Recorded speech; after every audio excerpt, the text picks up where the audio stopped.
বৃষ্টির পর ঠান্ডা হাওয়া আর ভেজা রাস্তায় ঘুরতে বের হলে মনটাই ভালো হয়ে যায়। আসসালামু আলাইকুম। সেদিন ছিল আমার শ্বশুরবাড়িতে ইফতারির দাওয়াত, আর আমি সবার জন্য বানিয়ে নিয়ে গেছিলাম চিকেন নাগেটস আর জেলি পুডিং। এরপর হঠাৎ দেখি বাইরে অনেক ঝড় হচ্ছে, বছরের প্রথম বৃষ্টি। আমি তো সেই খুশি, কারণ বৃষ্টির দিনগুলো আমার অনেক ফেভারিট। পর আমরা ইফতারি করেই চলে গেলাম একটু টুকিটাকি শপিং করার জন্য। আর এই তো ওয়ারিতে পুরা পানি উঠে গিয়েছে, একটু বৃষ্টি হলেই যা হয় আমাদের এলাকায়। আমার ছোট ভাই আমাদের সাথে গিয়েছিল, ওর ড্রেস কেনা হয়নি এখনো, সেজন্য কিছু পাঞ্জাবি দেখছিল। তারপর ও এই তো এখান থেকে পাঞ্জাবি নিয়ে নিল। তারপর আমি চলে গেলাম হুরে।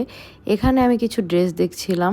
ড্রেসগুলো খুবই সুন্দর, কিন্তু প্রাইস রেঞ্জ এত বেশি, যেটা আসলে ড্রেসের কোয়ালিটির সাথে এত বেশি প্রাইস যাচ্ছিল না। আমার যেহেতু শপিং করা শেষ অলরেডি, এখন আমি জাস্ট টুকিটাকি ড্রেস দেখছিলাম, ভালো লাগলে নিব এই আর কি। এরপর আমি চলে গেলাম খিলগাতে। এখানে আমি অনেক সুন্দর সুন্দর ব্যাগ দেখছিলাম, ব্যাগগুলোর প্রাইসও খুব কম ছিল। আমি অনেকগুলো ব্যাগ এখান থেকে নিয়েছি, আমার অনেক ভালো লেগেছে। আর এই ব্যাগগুলোই শোরুমে অনেক প্রাইস দিয়ে সেল করা হয়। এবার খিলগাতে অনেক সুন্দর সুন্দর জিনিস নিয়ে বসেছে, আমার তো ঘুরে ঘুরে এগুলো দেখতে খুবই ভালো লাগে। আমি টুকিটাকি কেনাকাটাও করেছিলাম। আর এই যে ভাইয়ারা সুন্দর সুন্দর পারফিউম সেল করছিল, ওনাদের নাকি ফেসবুক পেজও রয়েছে। এর মাঝে আমি একটু কফি খেয়ে নিলাম।